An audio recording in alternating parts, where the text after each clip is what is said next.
angkat satu, aku melayani Yesus.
Baik, Bapak Ibu, mari kita berdoa terlebih dahulu untuk memulai kelas pada pagi hari ini. Mari kita berdoa. Bapa dalam surga, terima kasih Tuhan untuk waktu yang Tuhan sudah sediakan pada hari ini, untuk kami dapat kembali bersama-sama belajar mengenal Engkau, mengenal firman Tuhan. Tuhan pimpin untuk waktu kami selama kurang lebih 1 jam ke depan, berikan kami konsentrasi, berikan kami kepekaan hati Tuhan, dan berikan kami hati yang subur agar dapat menerima pelajaran firman Tuhan. Dan juga berkati untuk pendeta Andi yang akan membawakan kelas ini, agar Tuhan berikan dia hikmat, agar dapat memberikan yang terbaik untuk Tuhan. Terima kasih Bapa, hanya di dalam nama Tuhan Yesus kami berdoa. Amin. Silakan Andi.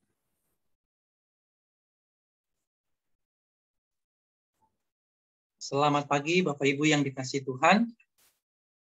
Selamat pagi Pak. Ya, wah suara Ibu Nicu. Ini juga langsung yang penuh semangat ya. Selain Ibu Pince ya. Semangat Ibu Nicu. Selamat semangat ngebut sampai pulang. Oke. Selamat malam buat Ibu Juwita. Ibu Juwita yang ada di Amerika ya. Thank you Pak Andi. Iya, senang deh. Kita akan, untung Ibu Juwita di Amerika kita udah ada Zoom. Jadi masih bisa ikut bersama. Ya. Iya, kita kehilangan. Ya. Betul Pak. Oke. Saudara, Saya mohon saudara ya coba menyimak dengan baik dan serap pelajaran hari ini. Karena ini sangat, kalau buat saya ini sangat relevan sekali dengan saudara yang melayani gitu ya. Hari ini saya akan presentasi bahan yang 7 ya. Ini sebenarnya cara pandang kita melihat pelayanan kita. Di sini kan nggak ada yang nggak melayani, betul nggak? Semua gitu ya. Semua ini melayani, ada majelis, ini ada aktivis, pengurus komisi, guru sekolah minggu. Semua melayani, ada hamba Tuhan, kita semua melayani. Dan mungkin nggak aktif di di aktivis, tapi saudara anggota vokal grup, ada Mas Yanto, ya Pak Yanto. Ya. Di Agape, saudara melayani, ada Pak Pauno Gulo. Oh, saya nggak aktivis, saya nggak ini. Saudara juga melayani, kadang terlibat dalam penyambutan, gitu loh ya. Jadi setiap kita ini saudara melayani, dan hari ini kita akan melihat cara pandang kita terhadap pelayanan. Ya, ini saya merasakan ini penting sekali ya. Jadi kita boleh belajar dengan baik dan kita boleh berinteraksi. Ya, oke, saudara saya akan share screen.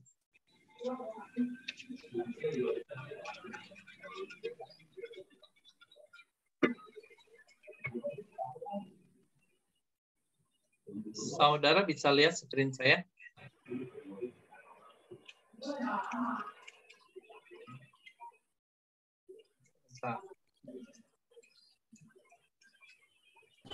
Bisa, Pak. Bisa ya, oke. Nah, saudara, hari ini saya mau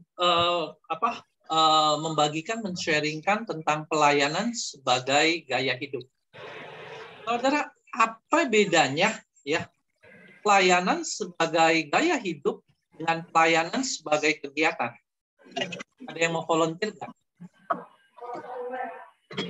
Apa bedanya kata ini? Saudara kan melayani nih, kita semua pelayan Tuhan, betul nggak? Apa bedanya pelayanan sebagai kegiatan dengan pelayanan sebagai gaya hidup?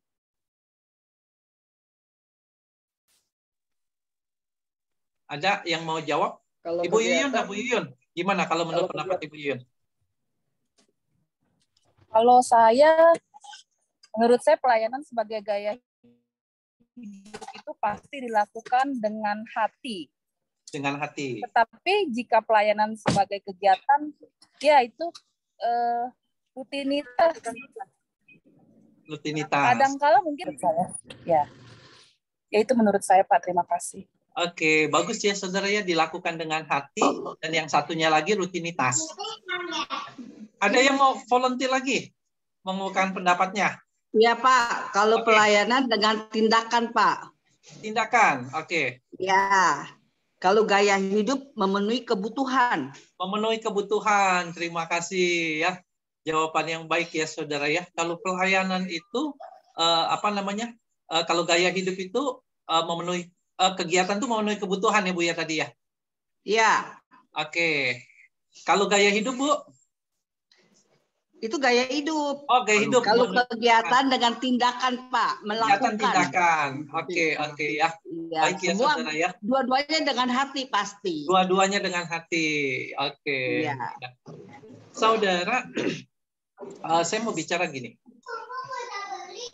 Kalau kita melihat pelayanan sebagai kegiatan, ya, maka kita hanya melihatnya sebagai bagian dari kehidupan kita.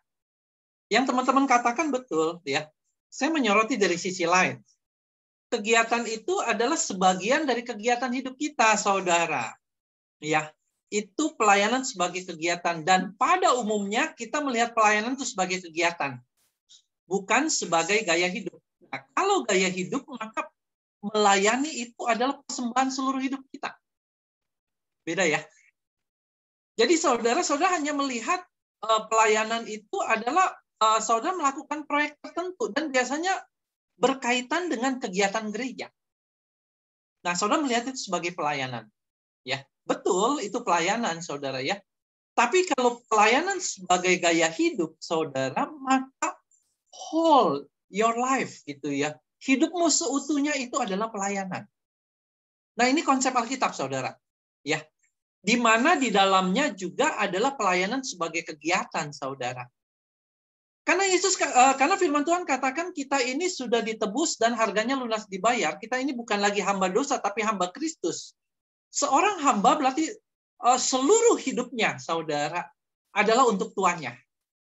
Nah, maka saudara, hari ini kita mesti melihat ya bahwa sesungguhnya ketika saudara hidup, maka sesungguhnya saudara adalah sedang melayani Tuhan. Karena hidup yang saudara dapatkan itu adalah pemberian Tuhan, dan Anda sebagai seorang pelayan harusnya melihat hidup itu sebagai sebuah pelayanan.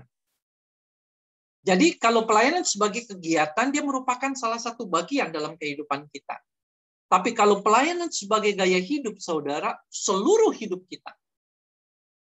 Jadi ketika saudara di rumah, ketika saudara di kantor, ketika saudara di gereja, itu pelayanan. Maka Paulus katakan segala sesuatu yang kamu lakukan, makan atau minum, lakukan itu untuk kemuliaan Tuhan. Nah, ini kan mengubah cara pandang kita. Ya. Karena apa? Karena kita ini seorang hamba, seorang pelayan, maka seluruh hidupnya adalah pelayanan untuk Tuhannya. Ya, saudara, ini mindset yang pertama yang kita belajar. Nah, sekarang kita akan lihat, saudara, ya. Hari ini kita akan banyak belajar, saudara, dari bahan ini adalah dari Warren Wiersbe. Dia seorang teolog, dia seorang pendeta, saudara, ya. Dia seorang yang Tuhan pakai dengan luar biasa, saudara. Ya, dalam bukunya On Being a Servant of God. Nah, kita akan belajar melalui hikmat bijaksana yang Tuhan berikan kepada pastor Warren Wiersbe, ya saudara, ya. So dia katakan gini, melayani Tuhan adalah hal yang luar biasa jika kita memahami makna pelayanan dan cara Tuhan melakukannya melalui kita. Amin, Kak. Jadi melayani Tuhan itu adalah hal yang luar biasa jika kita paham nih. Apa itu makna pelayanan? Kalau saudara mengerti makna pelayanan, wow, luar biasa, saudara, ya. Dan cara Tuhan melakukannya melalui kita, maka kita akan bersukacita di dalam pelayanan. Saudara, Warren Wiersbe katakan metode itu banyak. Metode melayani itu banyak, tetapi prinsip sedikit. Metode itu selalu berubah-ubah. Tapi prinsip tidak pernah berubah. Jadi itu, ketika kita bicara soal pelayanan, kita bisa banyak cara melayani. Tetapi prinsip-prinsip enggak banyak. Metode bisa beragam, bisa berubah, tetapi prinsip tidak.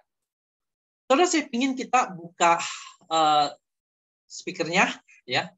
Kita boleh baca bersama-sama, ya. Definisi ini yang saya mau kita belajar dan mengubah cara pandang kita di dalam melihat pelayanan, ya. Kita baca sama-sama, ya, saudara, ya. Boleh di-unmute, ya. 1, 2, 3. Pelayanan terjadi ketika sumber ilahi memenuhi manusia melalui saluran kasih bagi kemuliaan Tuhan. Pelayanan terjadi ketika sumber ilahi memenuhi kebutuhan manusia melalui saluran kasih bagi kemuliaan Tuhan. Saudara, kita akan bedah definisi ini satu persatu. Jadi ada 4 hal, saudara, kita akan melihat. Ketika kita bicara pelayanan, maka yang pertama kita bicara pelayanan itu sumber ilahi. Yang kedua, pelayanan itu untuk memenuhi kebutuhan manusia. Dan yang ketiga, pelayanan itu adalah melalui saluran kasih. Dan yang keempat, bagi kemuliaan Tuhan. Kita lihat satu persatu, ya. Pelayanan terjadi ketika sumber ilahi. Saudara ingat cerita ini? Memberi makan 5.000 orang. Semua tahu ya ceritanya. Betul. Dengan apa beri makannya? 5 roti dan 2 ikan. 5 roti dan 2 ikan. Saudara, kisah ini dicatat di keempat Injil. Jarang-jarang loh, saudara, ada kisah yang dicatat di keempat Injil. Nah, ini termasuk jadi perhatian nih para penulis Injil, saudara. Matius, Markus, Lukas, Yohanes mencatat keempat-empatnya. Jadi ini hal yang menarik buat mereka, saudara. Nah, saudara, diceritakan pada waktu itu Tuhan Yesus ingin beristirahat setelah dia melayani, saudara, orang banyak masih berkumpul, Saudara, kalau dia mau beristirahat dan berdoa, saudara, dia menyepi. Dia mencari tempat yang dia bisa menyendiri. Dan saudara, dari pinggir danau itu, saudara, dia naik perahu dan melintasi ke tengah danau dan menyeberang ke sisi sebelumnya. Saudara, orang banyak nggak mau melepaskan kesempatan untuk dapat diajar oleh Yesus. Maka ketika Yesus meninggalkan orang banyak, saudara, maka mereka bergegas. Mereka kan nggak mengejarnya naik perahu lagi, saudara. Maka mereka menyisiri danau itu, saudara. Jadi kalau Yesus kan motong jalan, kalau mereka menyusuri jalan jauh, saudara. Mereka berharap bahwa ketika Yesus sampai di tepi yang satunya lagi, mereka ada di sana. Nah, ketika Yesus menyeberang sana, maka mereka buru-buru, saudara.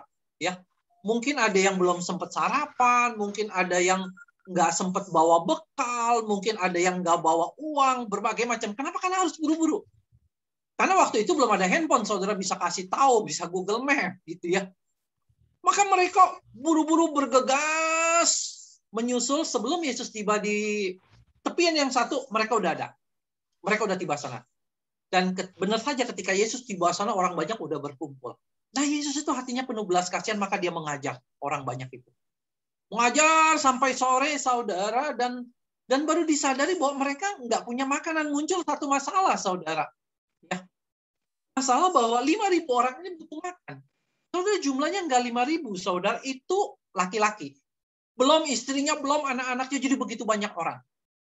Maka Yesus melontarkan masalah ini kepada murid-muridnya, pelayanan ini. Bagaimana nih kita menangani pelayanan 5.000 orang yang belum makan? Nah, saudara, para murid memberikan usulan-usulan pelayanan, ya. Maka mereka berkata, suruh mereka pergi. Saudara, ini adalah sebuah pola yang menghindarkan masalah. Udah suruh mereka pergi aja, kita nggak usah repot, nggak usah pusing memikirkan bagaimana mereka makan. Yesus bilang, nggak bisa, kamu harus kasih makan. Itu saudara ya. Lalu mereka katakan, Tuhan, kami punya uang 200 dinar, tapi 200 dinar gimana cukup untuk beri makan segini banyak orang? 200 dinar itu banyak, saudara, tapi itu nggak cukup. Itu ya, itu nggak cukup. Ya, 1 dinar itu upah pekerja 1 hari, saudara ya. Itu nggak cukup untuk memberi makan, saudara. Lalu ada yang berkata, saya ngumpulkan nih resources yang ada. Nah, cuma dapat 5 roti dan 2 ikan. Apa artinya itu untuk sebanyak ini? Saudara, mereka give up dan mereka menyerah. Saya tidak bisa melakukan pelayanan ini memberi makan 5.000 orang. Saudara, apakah Yesus memang ingin mereka memberi makan 5.000 orang? Enggak. Yesus tahu apa yang hendak dilakukannya terhadap orang banyak ini. Yesus tahu, saudara. Tapi ada yang Yesus mau ajarkan kepada mereka bahwa pelayanan itu ya bukan bergantung kepada kamu, tapi bergantung kepada Allah. Jadi Allah sebagai produsen. Allah sumber pelayanan itu, saudara, bukan kamu. Bukan berapa yang kamu punya, berapa yang kamu bisa, bukan itu. Tapi adalah Tuhan yang punya cara, Tuhan yang punya bisa. Jadi Yesus membutuhkan murid-muridnya bukan sebagai produsen, tetapi sebagai penyalur. Tuhan yang memiliki sumber untuk memenuhi kebutuhan manusia, yang kita lakukan adalah menerima kekayaannya dan membagikannya. Jadi ini kita mesti ngerti. Ketika kita melayani, saudara, ya, sumbernya itu bukan diri kita. Walaupun kelihatan kita yang lakukan semua, ini punya uang kita, waktu kita, kepintaran kita, tenaga kita. Tapi kita mesti ingat loh, saudara. Sumbernya itu Tuhan. Ya, saudara semua ini pelayan Tuhan nih. Ya, ingat. Sumbernya itu Tuhan. Ya, bukan kita. Maka Paulus berkata seperti demikian. Bisa satu orang membaca 1 Korintus 15 ayat 9 sampai 10?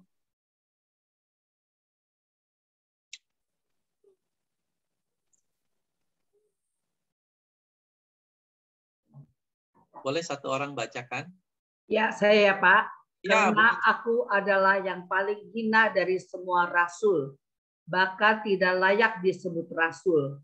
Sebab aku telah menganiaya jemaat Allah, Tetapi karena kasih karunia Allah, aku adalah sebagaimana aku ada sekarang. Dan kasih karunia yang dianugerahkannya kepadaku tidak sia-sia. Sebaliknya, aku telah bekerja lebih keras daripada mereka semua. Tetapi bukan aku, melainkan kasih karunia Allah yang menyertai aku. 1 Korintus pasal 15 ayat 9 sampai 10. Saudara perhatikan, Paulus rasul yang luar biasa, dia menulis hampir separuh, saudara ya, surat di dalam perjanjian baru, saudara, dan dia melayani, membangun jemaat begitu luar biasa. Dia katakan sumbernya bukan saya. Dia katakan memang aku telah bekerja lebih keras daripada semua rasul yang lain. Tetapi dia katakan bukan aku loh. Bukan kekuatanku, sumbernya bukan pada aku, melainkan kasih karunia Allah yang menyertai aku.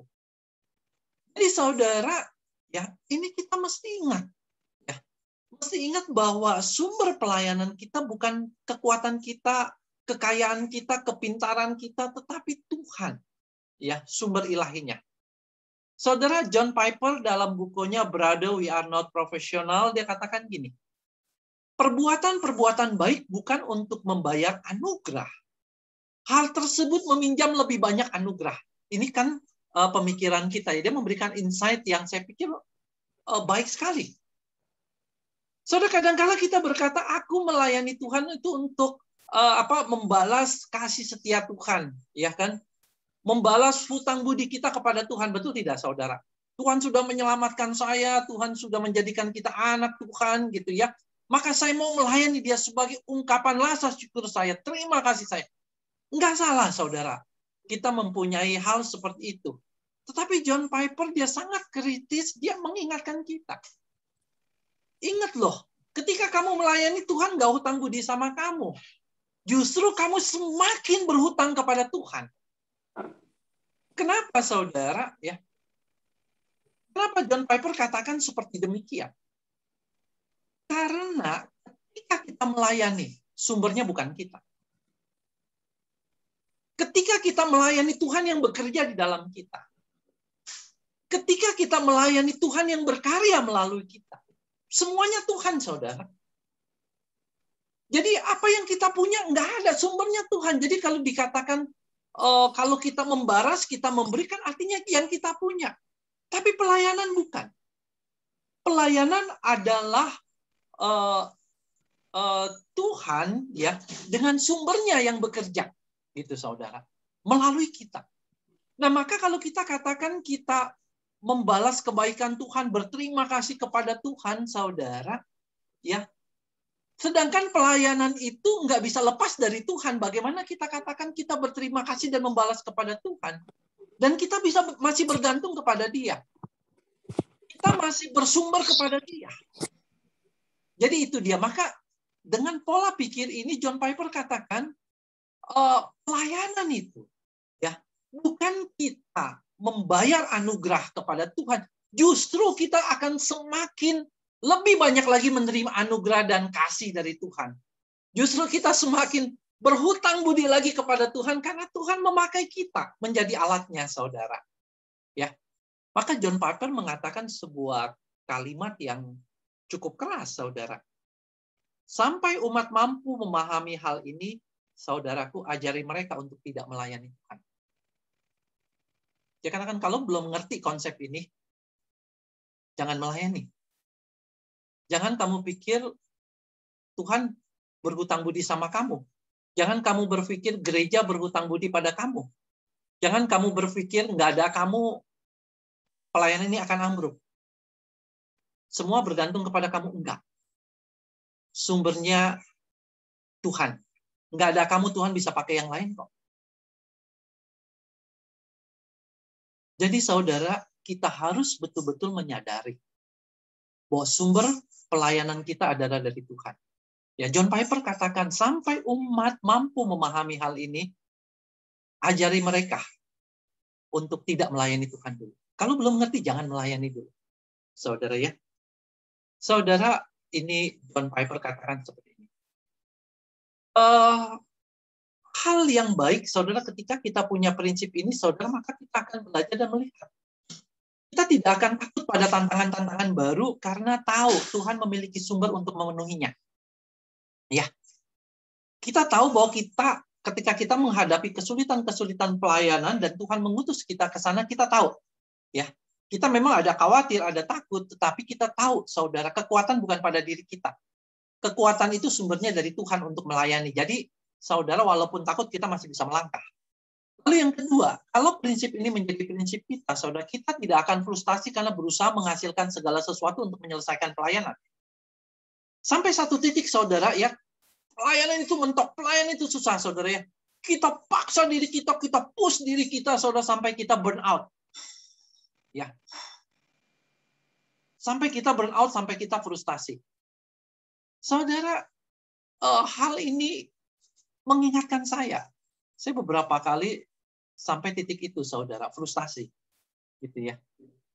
Dan ketika menyiapkan ini, saya disadarkan, lu siapa?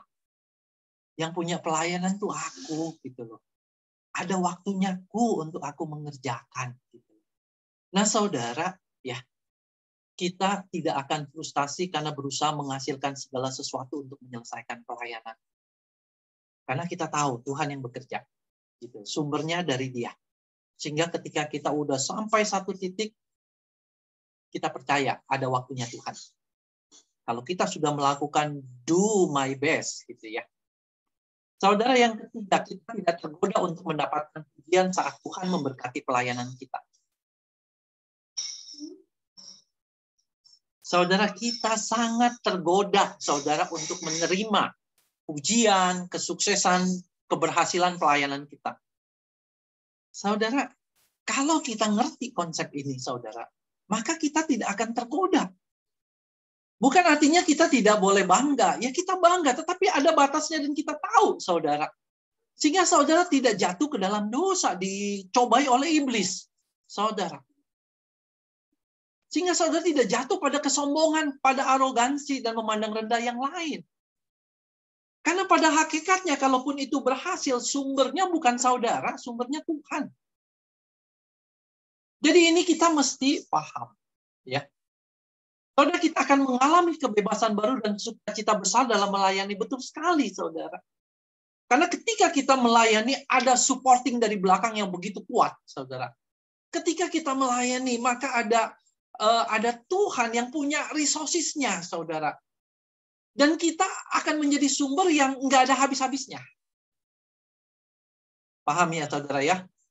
Nah, jadi bagian pertama ini, saudara, kita harus paham. Pelayanan terjadi ketika sumber ilahi. Jadi sumbernya Tuhan, saudara, ya. Ya, sumbernya adalah Tuhan. Itu yang nomor satu, dan itu key-nya, kuncinya dalam pelayanan kita. Ya. Beberapa kali, saudara, saya punya pengalaman ketika saya mengandalkan seseorang, ya, seorang hamba Tuhan yang senior, yang hebat, pergi. Kami berpikir gimana ya, gimana nanti pelayanan itu berjalan. Atau ketika seorang aktivis pelayanan nggak ada, gimana ya nanti pelayanannya? Betul, saudara, kita kehilangan dan akan terjadi kegoncangan. Tetapi saudara, ingat, gereja itu punya Tuhan. Pelayanan itu sumbernya Tuhan.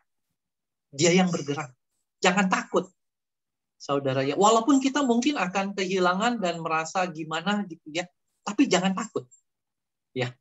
Saya belajar untuk tidak takut. Ya.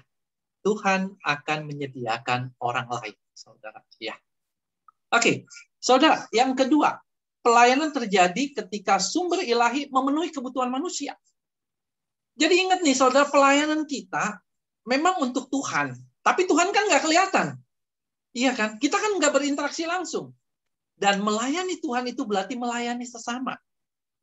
Melayani Tuhan itu berarti memenuhi kebutuhan sesama kita. Memenuhi kebutuhan jemaat di gereja. Memenuhi kebutuhan orang-orang di sekitar kita di masyarakat. Saudara, ketika kita berhadapan dengan kebutuhan manusia di sekeliling kita, saudara, ada beberapa sikap, saudara. Nah, tentu sikap ini yang kita tidak boleh tiru, tidak mau tahu, saudara. Ya, saya kasih ilustrasi, misalkan ada seorang sedang makan di restoran, saudara, dia duduk di etala dekat jendela, ya. Lalu di pojok sana, saudara, ada seorang anak makan dari tempat sampah, saudara. Ya, pelayan datang pada waktu itu dan dia sedang menyiapkan makanan dan dia melihat, saudara, ada orang yang sedang makan makanan yang seperti demikian, ya. Dan dia sedang menyiapkan makanan yang berlimpah. Dan pelayan ini pelayan yang baik, dia peka, saudara. Apa yang dia lakukan, saudara? Dia tutup hordengnya supaya customer-nya nikmat, bisa dilayani dan makan dengan enak, saudara. Dan setelah itu, dia nggak mau tahu dengan anak itu, saudara. Pokoknya yang di sini makan dengan enak, yang sana saya nggak mau tahu. Saudara, dia betul menutup hordeng itu supaya pelayan, customer-nya tidak terganggu makannya. Tapi seharusnya dia peka. Kita peka kalau kita menjadi pelayan, kita keluar. Kita bawa makanan buat anak itu. Itu yang Tuhan mau, saudara. Jadi Tuhan mau kita tidak mau tahu dengan keadaan dan sekitar kita akan kebutuhan yang ada. Lalu yang kedua, saudara, sikap yang ada adalah mau tahu tapi tidak mau bertindak. Ini yang terjadi dengan perumpamaan orang Samaria yang baik hati, saudara. Ya. Bagaimana dia menemukan seorang Yahudi yang dirampok, saudara, ditinggalkan setengah mati, dan kalau nggak ada yang nolong dia bisa mati. Lalu lewat orang Farisi, lalu lewat para imam, ya, para imam, saudara, ya, yang akan melakukan kegiatan gereja, saudara, ya, hal rohani, saudara. Ini sebuah sindiran yang kuat bagi hamba Tuhan, bagi saudara pelayan Tuhan, aktivis, saudara, ya. Demi untuk melakukan kegiatan ritual keagamaan di bait Allah, dia tinggalkan orang yang sekarat hampir mati, saudara. Saudara, beda dengan orang Samaria yang baik hati. Yang dirampok ini adalah musuhnya, saudara. Orang Samaria dengan orang Yahudi itu bermusuhan. Tidak akrab, saudara, saling mengejek, saling memandang rendah, saudara. Tetapi, saudara, dia lihat musuhnya seperti itu, dia bersihkan, dia kasih minyak, dibawa naik keledainya, dicarikan penginapan, saudara, dia rawat satu malam itu, dan ketika dia pergi dia titipkan uang kepada pemilik penginapan untuk merawatnya, dan kalau kurang nanti dia akan bayar. Wow, luar biasa, saudara. Jadi, saudara yang dikasih Tuhan, ya, yang Tuhan ingin kita lakukan adalah kita mau melakukan, bukannya kita cari tahu, tapi tidak mau melakukan, ya. Memang, saudara, mustahil berbuat sesuatu untuk memenuhi setiap kebutuhan. Tetapi tidak seharusnya kita menjadi tidak peka dan tidak peduli. Sekeliling kita begitu banyak kebutuhan. Kalau saudara ke gereja, ya, terlibat dan lihat ke dalam, ya, kalau saudara melihat di posisi saya sebagai seorang pendeta, saudara, ya, ada 1001 macam kebutuhan yang harus dilakukan dan diresponi, saudara. Saudara, begitu banyak. Demikian juga saudara kalau mau peka terhadap sekeliling saudara, begitu banyak kebutuhan. Saudara nggak mungkin bisa memenuhi semuanya, saudara, nggak mungkin. Ya, tetapi bukan artinya saudara tidak peka dan tidak peduli. Ya, saudara pasti dia akan bisa melakukan memenuhi semua kebutuhan. Tetapi marilah kita peka, marilah kita juga peduli, ya. Saudara, dalam pelayanan kita bisa terjebak dalam profesionalitas bukan kasih. Saudara seperti imam tadi, dia profesional mengerjakan ritual keagamaannya, tetapi dia kehilangan kasih terhadap sesamanya yang membutuhkan pertolongan. Ini juga kita mesti ingat. Saudara, betul kita menuntut sebuah keperfekan. Ya, dalam sebuah pelayanan itu harus, saudara, karena Tuhan kita sempurna. Jangan main-main dalam pelayanan. Tetapi kita juga mesti, saudara, ada satu sisi juga punya kasih. Gitu ya, saudara ya. Punya kasih terhadap sekeliling kita juga, orang yang melayani kita juga. Mungkin juga mereka tidak bisa mencapai akan standar keprofesionalan itu, saudara. Nah, adakah di situ kita peka dan peduli? Ya. Atau kita juga akan seperti imam itu meninggalkan orang itu dan tidak peduli. Dan pokoknya saya yang lebih baik dalam mengerjakan pekerjaan Tuhan ini. Nah, saudara, ada keseimbangan ya antara profesionalitas dan juga kasih terhadap sesama. Saudara, yang ketiga, mau bertindak tetapi untuk memperoleh keuntungan diri sendiri. Saudara ingat nih ya, enggak semua orang yang melayani di gereja adalah melayani Tuhan. Saudara perhatikan. Enggak semua orang yang melayani di gereja, melakukan kegiatan gereja, itu adalah untuk melayani Tuhan. Jadi salahkah kalau gereja katakan Anda jangan melayani dulu? Bukan gereja, mungkin Tuhan, saudara. Tuhan akan berkata, kamu jangan melayani dulu. Sesungguhnya kamu bukan melayani aku. Jadi saudara, kita mesti waspada nih. Kita mesti peka. Apakah kita sungguh melayani Tuhan? Oh, belum tentu, saudara. Belum tentu. Jadi saudara mau tahu, mau bertindak, tetapi untuk memperoleh keuntungan buat diri sendiri, saudara. Ya. Jika kita tidak berhati-hati, kita dapat melayani dengan cara memanfaatkan kebutuhan orang lain untuk memperoleh penghargaan, untuk memperoleh kehormatan, untuk memperoleh keuntungan, untuk memperoleh keistimewaan. Buat siapa? Buat diri sendiri, saudara. Seharusnya pelayanan itu seperti gambar ini, saudara. Titik itu adalah diri kita. Pelayanan itu keluar untuk memenuhi kebutuhan orang lain. Tetapi saudara, kita tahu ada kebutuhan orang lain, kebutuhan gereja, kita bertindak untuk memenuhi kebutuhan itu, tetapi tujuannya adalah untuk memenuhi kebutuhan kita. Gambarnya seperti ini, saudara. Jadi sentral pelayanan itu adalah untuk diri kita, gitu loh ya, untuk diri kita.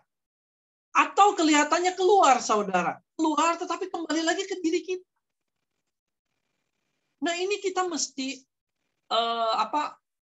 terus merefleksi diri, mengevaluasi diri, saudara. Maka saudara hati-hati ya. Jangan berkata semua orang yang mau melayani itu ya harus dikasih tempat. Belum tentu, saudara. Belum tentu. Karena ada sisi aspek lain, saudara ya. Saudara, ada buku ya, Sisi Gelap dari Seorang Pemimpin. Saya udah baca buku ini, saudara ya. Overcoming the Dark Side of Leadership, saudara ya. Saudara, buku yang baik. Sebuah buku yang menjadi introspeksi buat kita para pelayan Tuhan. Ya. Apakah kita ini melayani Tuhan atau melayani diri sendiri? Saudara, ada 3 pertanyaan yang dia lontarkan ya. Apakah pelayanan yang saya lakukan yang pertama adalah didorong oleh keinginan untuk memuaskan hasrat dan ambisi pribadi? Coba saudara lihat diri saudara. Kenapa saya mau melayani saudara? Supaya saya dipandang. Kenapa saya mau melayani saudara? Supaya saya bisa menonjolkan diri. Lihat saudara. Tapi kita mesti berhati-hati, saudara. Yang tahu ini adalah diri saudara dan Tuhan. Ya, kita di dalam menilai mesti hati-hati. Saya menilai jemaat, saya menilai rekan-rekan pelayanan, hati-hati karena saya bukan Tuhan. Yang tahu hal ini adalah diri saudara dan Tuhan. Mungkin kita yang di luar bisa mengira-ngira, tetapi hati-hati, jangan terjebak untuk menghakimi terlalu cepat dan terlalu kuat. Karena kita bukan Tuhan. Tapi yang tahu adalah diri saudara dan Tuhan. Apakah pelayanan saya yang saya lakukan didorong oleh keinginan untuk memuaskan hasrat dan ambisi pribadi? Apakah pelayanan saya didorong oleh keinginan untuk mengisi kekosongan dan kebutuhan jiwa? Kenapa saya melayani, saudara? Supaya Saya mendapatkan kasih dari orang lain. Saya mendapatkan perhatian dari orang lain. Saya mendapatkan support dari orang lain. Kenapa? Oh, saya pelayan Tuhan, saya berinteraksi melayani orang lain. Atau supaya saya dihargai, saya dihormati, saudara. Jadi sebenarnya, saudara, kita bukan memenuhi kebutuhan orang lain, kita memenuhi kebutuhan jiwa kita yang kosong, saudara. Kita ingin diisi, saudara. Dan dengan label pelayanan, saudara. Hati-hati, ya. Buku ini mengatakan hati-hati. Yang ketiga, saudara, didorong oleh keinginan untuk menyenangkan hati orang lain saja. Jadi kita melayani untuk apa? Ya, Puhau Ise sama Pendeta Andi. Ya, Puhau Ise sama Muse Lydia. Gitu ya, nggak enak lah ya. Ayo, kamu melayani. Ya, nggak enak hati. Kenapa? Ditarik-tarik sama Bu Iling. Gitu loh ya. Ya. Kita nggak enak hati, saudara. Gitu. Gua nggak enak hati sama siapa? Mertua saya. Gitu loh ya. Mertua saya majelis, masa saya nggak aktif gitu loh. Gue nggak enak hati melayani, kenapa? Karena papa mama saya aktivis. Saudara, terkadang kita melayani oleh karena nggak enak hati sama orang lain. Saudara, akan ada banyak pertanyaan-pertanyaan yang bisa kita pakai untuk mengkoreksi kita. Pelayan Tuhan yang sejati menolong orang lain. Entah diri mereka akan memperoleh sesuatu dari hal itu atau tidak. Ini seorang pelayan sejati, saudara ya. Dia mendapatkan sesuatu melalui pelayan itu atau tidak, dia nggak peduli, saudara. Ya. Perhatian mereka hanyalah supaya Tuhan dimuliakan dan orang datang kepada Kristus. Jadi Tuhan dimuliakan dan kebutuhan orang lain terpenuhi. Maka saudara yang dikasih Tuhan ketika kita melayani, baik sekali itu saudara melayani yang tanpa tampil.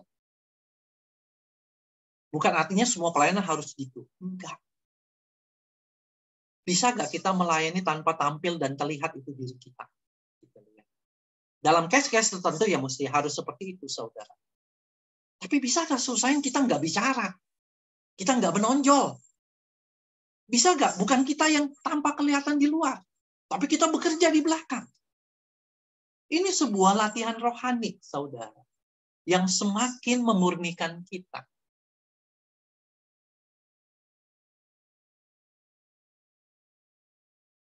Yang keempat, mau tahu, mau bertindak untuk melakukan yang Tuhan mau. Ini yang benar, saudara ya. Ketika kita memenuhi kebutuhan, adalah kita mau tahu, mau bertindak untuk melakukan yang Tuhan mau. Satu orang baca Yohanes 17 ayat 4.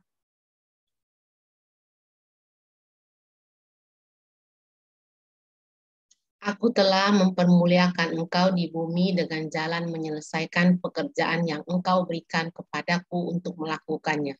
Yohanes 17 ayat 4. Saudara, Yesus melakukan pelayanan itu ya. Dia mengerjakan pekerjaan Bapa yang diberikan kepadanya. Jadi kembali saudara melakukan pekerjaan yang Tuhan ingin kita lakukan. Saudara ya. Apa yang Tuhan ingin kita lakukan? Kita udah diberikan profil pelayanan kemarin, saudara. Apa kebebanan kita? Apa yang menjadi kemampuan kita, saudara? Kita meta, itu dari Tuhan. Dan itu yang Tuhan mau, saudara. Kebutuhan manusia dalam dunia saat ini tidak terhingga dan hampir tidak tertahankan. Jika saudara memiliki hati yang lembut, saudara dan saya tidak dapat melakukan segalanya. Tetapi kita dapat melakukan sesuatu. Betul sekali, saudara. Kalau hati saudara lembut dan peka, saudara akan melihat begitu banyak kebutuhan di sekeliling kita. Kita memang tidak bisa memenuhi semua kebutuhan itu. Tetapi kita bisa melakukan sesuatu. Dan sesuatu itu adalah yang Tuhan mau kita lakukan. Karena kita nggak mungkin, saudara, jadi Superman. Bisa mengerjakan semuanya. Enggak. Tuhan hanya menginginkan engkau melakukan 1-2 aja. Gitu ya, karena terbatas ya. Sesuatu itu adalah pelayanan di mana Tuhan memanggil kita untuk memenuhinya. Kenapa kita belajar profil pelayanan? Ya, profil keterbebanan, profil kemampuan, ya, profil kepribadian, karena itu yang Tuhan tunjukkan kepada kita untuk kita kerjakan. Oke, saudara. Jadi pelayanan terjadi ketika sumber ilahi memenuhi kebutuhan manusia. 2 poin pertama ini kita udah belajar. Nah, sekarang kita melihat yang ketiga, saudara, pelayanan itu melalui saluran kasih. Jadi saudara yang dikasih Tuhan, ya, kita ini cuma pipa, saluran. Apa yang tersisa dari kita, saudara, kalau pipa? Nggak ada. Kita hanya menyalurkan, gitu ya. Jadi pelayan itu saluran kasih, saudara. Dia menjembatani ya Tuhan dengan umatnya. Dan jembatan itu siapa? Kita, saudara. Ya. Boleh satu orang baca Matius 22 ayat 37 sampai 39.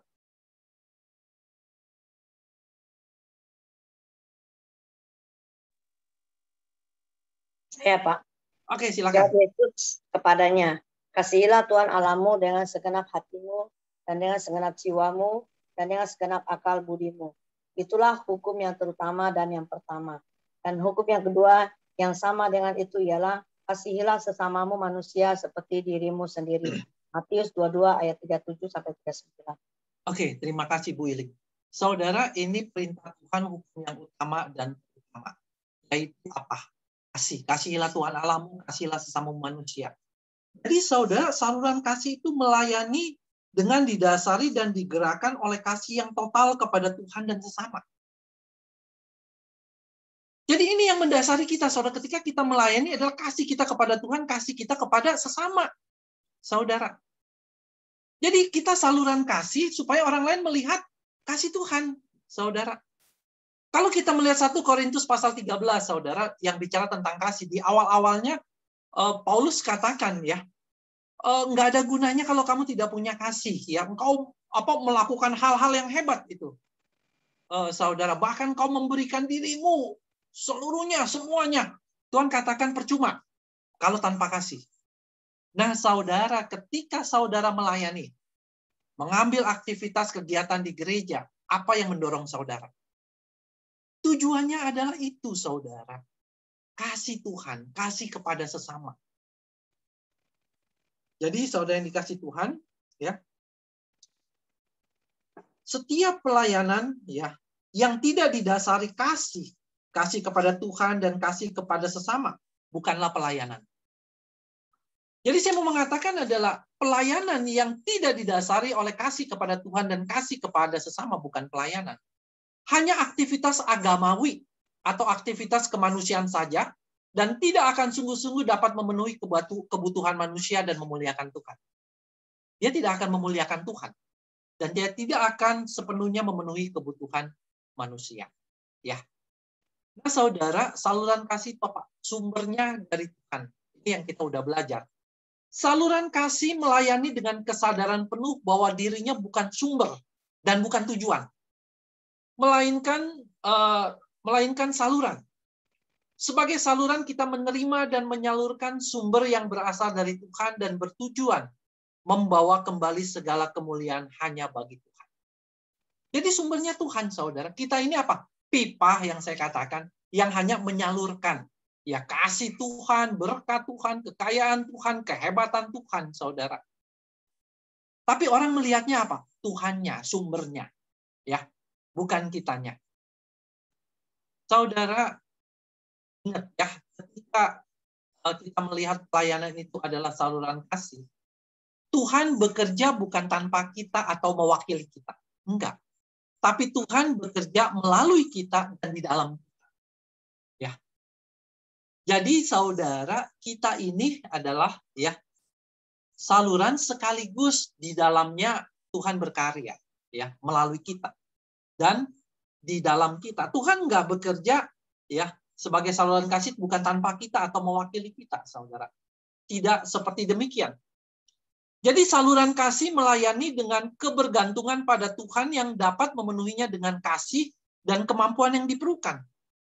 Tidak cuma karunia, kemampuan dan keterampilan melayani yang kita perlukan dari Tuhan. Hati dan motivasi yang benar dalam melayani pun kita mintakan dari Tuhan. Saluran kasih melayani dengan keterbukaan agar Tuhan juga bekerja di dalam dirinya, di dalam diri kita, bukan saja melalui diri kita. Tuhan bekerja melalui kita, bukan tanpa kita atau mewakili kita, untuk mewujudkan rencananya. Ketika kita membiarkan Tuhan bekerja melalui kita, Tuhan juga bekerja di dalam kita. Jadi saudara, Tuhan bekerja ya melalui kita dan di dalam kita. Saudara kembali kita mengutip John Piper nih saudara. Ini juga kembali menjadi sebuah insight ya, menjadi sebuah masukan buat kita. Apa yang dicari Tuhan di dunia ini? Asistenkah? Saudara, Tuhan butuh kitakah saudara untuk melayani Dia? Bukan. Ya, John Piper katakan bukan. Tuhan tidak mencari asisten. Ya. Injil bukanlah iklan untuk mencari bantuan. Injil adalah iklan untuk menawarkan bantuan. Tuhan bukan mencari umat untuk bekerja bagi Dia, melainkan umat yang membiarkan Dia bekerja dengan penuh kuasa di dalam dan melalui mereka. Jadi saudara yang dikasihi oleh Tuhan, ya, Tuhan bisa pakai siapa aja, ya.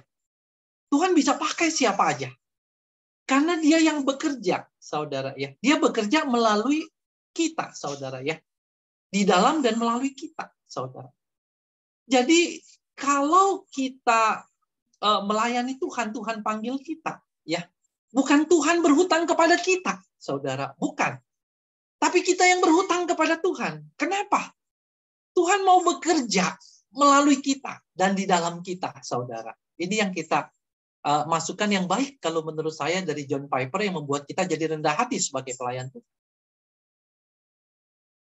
Jadi ketika Tuhan panggil kita melayani, saudara, ya, Tuhan bisa panggil siapa aja, gitu, saudara. Dia bisa pakai malaikatnya, malah lebih beres kerjanya daripada kita. Tapi kalau Dia mau memanggil kita dan memakai kita, ya Dia mau bekerja di dalam dan melalui kita, saudara. Itu sebuah hak istimewa, saudara. Itu sesuatu yang saudara mendapatkan rezeki nomplok, saudara. Itu luar biasa, saudara. Jadi itu yang kita mesti melihat. Oke, saudara, sekarang kita melihat yang terakhir nih, ya. Pelayanan terjadi ketika sumber ilahi memenuhi kebutuhan manusia melalui saluran kasih bagi kemuliaan Tuhan. Nah, definisi yang terakhir adalah bagi kemuliaan Tuhan. Saudara, saya cepat ya waktunya. Saudara, ya, jika kita melayani untuk kemuliaan Tuhan, saudara, ya. Yang pertama, saudara, kenapa itu untuk kemuliaan Tuhan, tujuan keselamatan? Saudara, ketika kita jatuh ke dalam dosa, kemuliaan Tuhan hilang dalam diri kita. Tidak ada kemuliaan Tuhan lagi di dalam diri kita karena dosa. Ya. Setelah kita ditebus, saudara, biarlah kemuliaan Tuhan itu terpancar di dalam kehidupan anak-anak Tuhan yang telah diselamatkan. Dan itu terlihat melalui pelayanan kita. Tujuan hidup, saudara, ya. Kita diminta untuk melakukan segala sesuatu, bahkan yang sesederhana makan dan minum untuk kemuliaan Tuhan. Jadi memang kita hidup ini untuk apa? Untuk kemuliaan Tuhan, saudara. Itu tujuan hidup kita. Jadi kemuliaan Tuhan itu ada tujuan keselamatan, tujuan hidup, dan tujuan pelayanan. Kita melayani supaya orang melihat perbuatan kita yang baik dan memuliakan Bapa di surga. Bukan memuliakan kita sebagai pelayannya. Jadi tujuan pelayanan itu adalah, saudara, Tuhan semakin dihormati, bukan diri kita yang semakin menonjol. Wah, kamu hebat ya. Bukan. Perkataan Yohanes Pembaptis, Tuhan semakin ditinggikan, Dia semakin direndahkan. Itu harusnya, saudara. Jadi ingat, ketika saudara melayani, saudara, tujuannya adalah bukan untuk supaya saudara tampil dan kelihatan hebat. Bukan. Tetapi supaya Tuhan yang tampil dan kelihatan hebatnya Tuhan kita, saudara. Jadi ini yang mesti kita perhatikan. Kita perlu berhati-hati dalam pelayanan supaya kita tidak mencuri kemuliaan Tuhan. Ingat loh, saudara. Saudara bisa menjadi pencuri-pencuri kemuliaan Tuhan. Saya pun termasuk itu. Kalau saya tidak berhati-hati, saudara. Ya. Saudara, ini definisi yang baik sekali ya dari Warren Wiersbe, ya saudara, ya. Saudara, kita buka apa speakernya ya, kita ambil, kita baca sekali lagi ya, saudara ya. 1, 2, 3. Pelayanan terjadi ketika sumber imajinasi memenuhi kebutuhan manusia melalui saluran kasih kemuliaan Tuhan. Saudara, saya berharap definisi ini mengubah cara pandang kita, mengubah pemahaman kita ya. Kita jadi paham dan mengerti, saudara, apa itu namanya pelayanan. Ya, saudara, closing ya, tinggal 5 menit terakhir, saya akan cepat, saudara ya. Satu orang boleh baca, saudara ya, menjadi pelayan Tuhan. Apa itu menjadi pelayan Tuhan, saudara? Boleh satu orang baca, saudara? Aku berkata kepadamu, sesungguhnya jikalau biji gandum tidak jatuh ke dalam tanah dan mati, ia tetap satu biji saja. Tetapi jika ia mati, ia akan menghasilkan banyak buah. Barang siapa mencintai nyawanya, ia akan kehilangan nyawanya. Tetapi barang siapa tidak mencintai nyawanya di dunia ini, ia akan memeliharanya untuk hidup yang kekal. Barang siapa melayani aku, ia harus mengikut aku, dan di mana aku berada. Di situ pun pelayanku akan berada. Barang siapa melayani aku, ia akan dihormati Bapa. Yohanes 12 ayat 24-26. Terima kasih Ibu Meli ya. Saudara, dari ayat ini kita melihat bahwa pelayanan itu menjadi pelayan Tuhan ada harga yang harus dibayar. Tuhan katakan jikalau biji gandum tidak jatuh ke dalam tanah dan mati, ia tetap satu biji saja. Ia harus mati. Ia harus terpecah. Artinya ada harga yang harus dibayar. Artinya apa? Ada pengorbanan, saudara. Artinya apa? Ada rasa sakit. Artinya apa? Ada yang harus kita berikan kepada orang lain. Artinya apa? Ada penyangkalan diri, saudara. Ada kesusahan, ada penderitaan di dalam pelayanan itu. Baru biji itu akan menghasilkan buah. Kalau saudara melayani, tidak mau sakit, tidak mau mengalami rasa sakit. Kalau saudara melayani, tidak mau mengalami penderitaan, maka biji itu akan tetap satu biji, saudara. Dia tidak akan berbuah.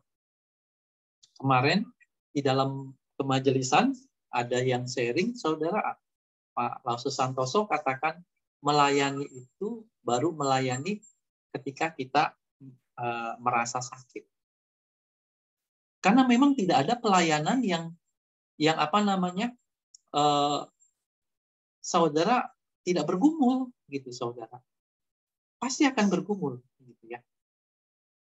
Yesus katakan meskipun itu susah ya saudara ya, bukan artinya kita mundur.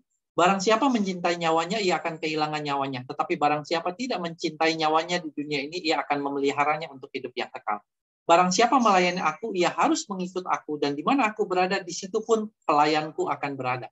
Ingat saudara, ketika Yesus melayani, Yesus juga mengalami rasa sakit, Yesus juga menderita, dan Yesus mati ketika dia melayani.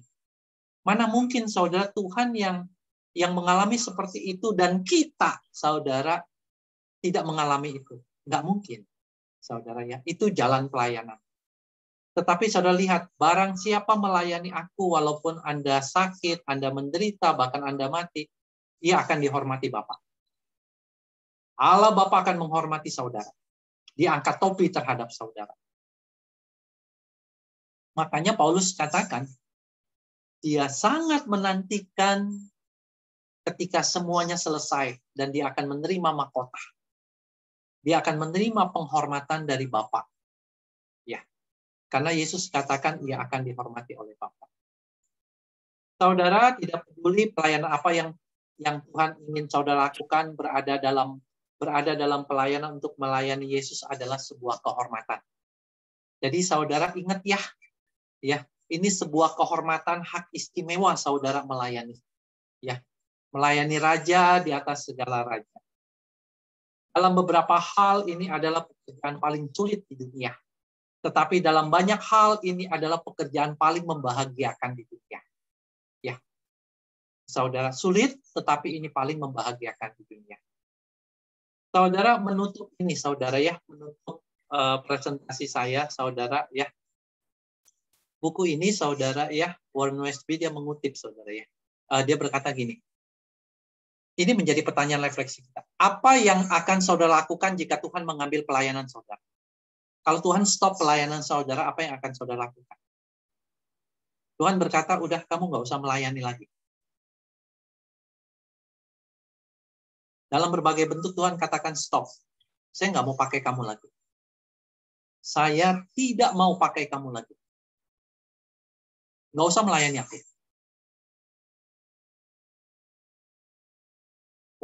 Warren Wiersbe katakan, apa yang akan saudara lakukan? Apakah saudara akan keluar dari pertandingan menjadi pahit dan berpaling dari Tuhan? Saudara sakit hati karena udah saya stop, nggak mau ya. Saudara kita stop dari pelayanan bisa berbagai macam sebab, saudara ya. Karena masanya sudah selesai, gitu ya. Atau karena pelanggaran kita, saudara ya. Atau karena konflik, segala macam, saudara ya. Apakah saudara akan keluar dari pertandingan menjadi pahit dan berpaling dari Tuhan? Atau apakah saudara akan merasa lega dan mulai mencari sesuatu yang lain untuk dilakukan, saudara? Apakah saudara akan mencari sesuatu yang lain untuk dilakukan? Waduh, lega deh, gue udah nggak melayani lagi, gitu ya. Aku akan mengerjakan yang lain. Puji Tuhan, saya sudah tidak lagi menjadi aktivis. Puji Tuhan, saya sudah tidak lagi menjadi majelis. Puji Tuhan, saya sudah tidak lagi menjadi hamba Tuhan. Saya bisa mengerjakan yang lain. Apakah saudara akan merasa lega? Warren Wiersbe katakan jika demikian mungkin saudara seharusnya tidak melayani. Dia katakan kalau kita masih bergumul seperti itu, karena pelayanan itu sebuah hak istimewa, saudara. Ya, ini artinya ada cara pandang kita yang masih nggak beres. Ataukah saudara akan mencari wajahnya dan memohon istimewaan untuk melayani dia? Atau saudara kembali kepada Tuhan dan berkata, Tuhan aku mau melayani Engkau. Gitu ya. Karena untuk itu aku ada di dunia. Maka dia berkata, Warren Wiersbe berkata, saya berharap saudara akan mengatakan saya lebih baik mati dan pergi ke surga daripada melakukan sesuatu yang menyedihkan hati Tuhan dan membuat saya kehilangan pelayanan saya. Saudara, kalau saudara tidak melayani di dunia ini, untuk apa saudara hidup? Karena untuk itulah tujuan hidup kita, melayani Tuhan, saudara, bagi kemuliaan Dia. Kita jadi pengangguran yang tidak punya arah dalam hidup ini. Maka Warren Wiersbe katakan, saya berharap saudara akan memohon untuk bisa Tuhan pakai melayani Dia. Dan dia katakan, saya lebih baik mati dan pergi ke surga, ya, daripada tidak melayani di dunia ini, gitu saudara ya. Oleh karena apa? Karena saya melakukan sesuatu yang menyedihkan hati Tuhan. Dan membuat saya kehilangan pelayanan saya karena Tuhan berkata udah stop, gitu ya. Saudara, saya selesai sampai di sini ya. Kita tutup yuk dengan membaca ya presentasi kita tutup dengan membaca Matius 22 ayat 37 sampai 39. Saudara boleh buka ya speakernya, unmute, kita baca bersama-sama ya. 1, 2, 3. Jawab Yesus kepadanya, Inilah Tuhan.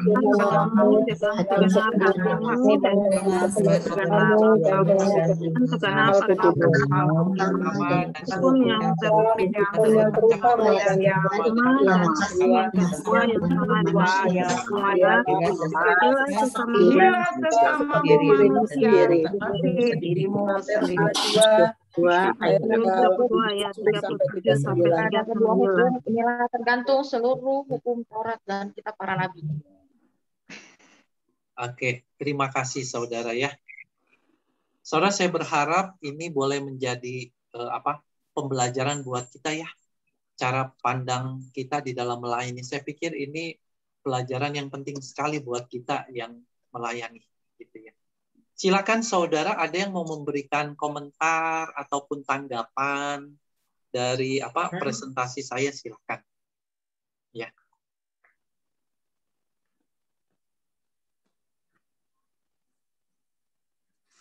Ada silakan. Saudara ada yang mau bertanya juga silakan gitu ya.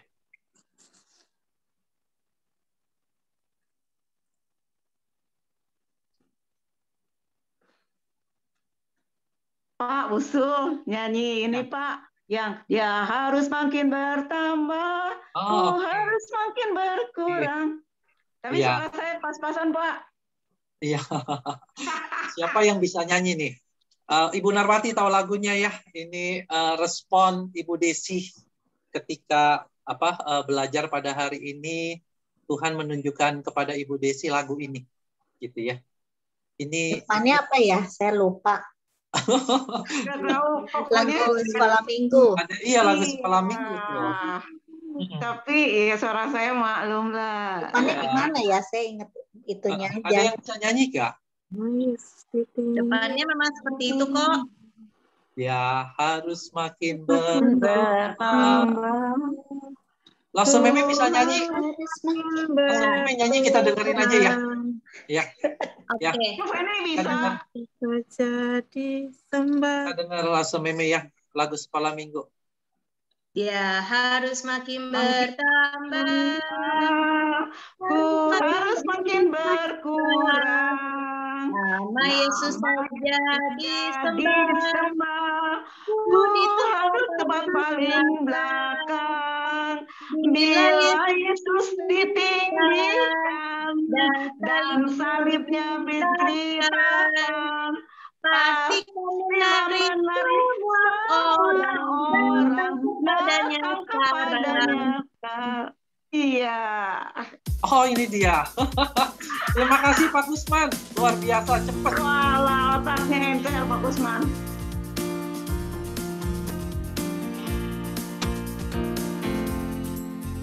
Dia harus makin bertambah. Harus makin berkurang. Nama Yesus saja disembah. Ku di tempat paling belakang. Bila Yesus ditinggikan dan salibnya diberitakan, pasti dia menarik semua orang datang kepadanya sekarang.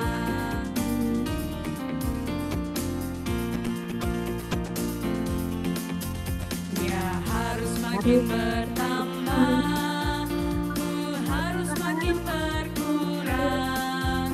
Nama Yesus saja disembah, ku di tempat paling belakang. Bila Yesus ditinggikan dan salibnya diberitakan, pasti dia menarik semua orang datang kepadanya sekarang. Iya, terima kasih Pak Kusman ya, respon yang cepat. Saudara, kalau saudara, saya berharap saudara nanti baca lagi ya, jadikan itu sebagai saat teduh saudara ya di renungan harian saudara selama seminggu, isi buku buku kerjanya. Saudara akan penuh sukacita di dalam melayani, karena saudara punya konsep yang benar. Saudara tidak mudah putus asa dan mundur. Saudara akan penuh syukur di dalam melayani, dan saudara juga nggak akan mudah tersinggung, tidak akan mudah terjadi konflik. Kenapa? Karena punya sudut pandang yang berbeda, gitu ya. Maka saya katakan pemahaman ini penting buat kita sebagai para pelayan pada hari ini. Ya. Ada yang mau menanggapi lagi satu orang?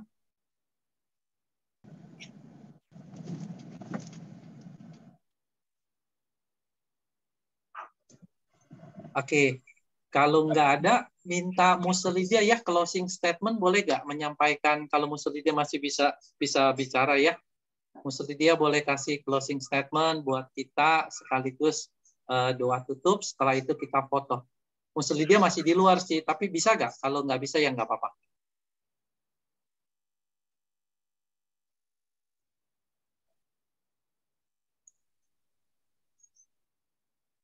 Kayaknya Muslidia masih di luar, dia susah.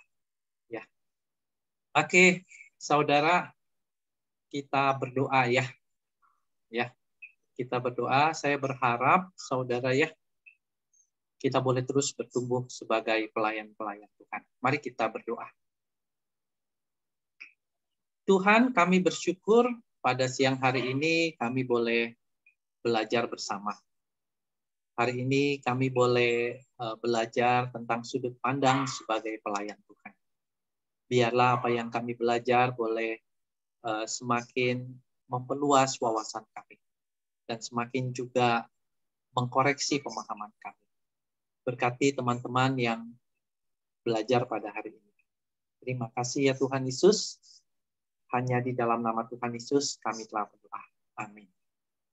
Saudara, kita foto ya sebelum kita bubar ya.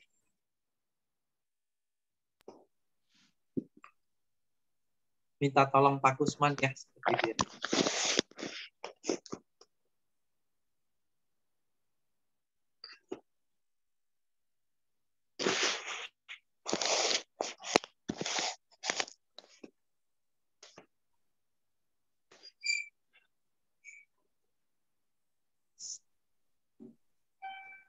Lausuyun belum dandan ya, Lausuyun. Buka kamera, Lausuyun. Oh, saya punya kamera. Keluar.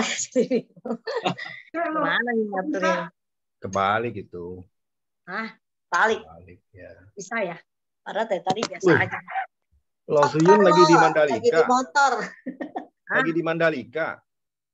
Oh, kirain lagi di Mandalika dia. Lagi drive-thru dia. Lagi nyobain itu. Sirkuit baru. Izin tutup kamera ya, soalnya. Yang lain, oke. 1, 2, 3. Oke. Thank you. Oke, terima kasih Bapak Ibu. Terima kasih Pak Andi. semuanya.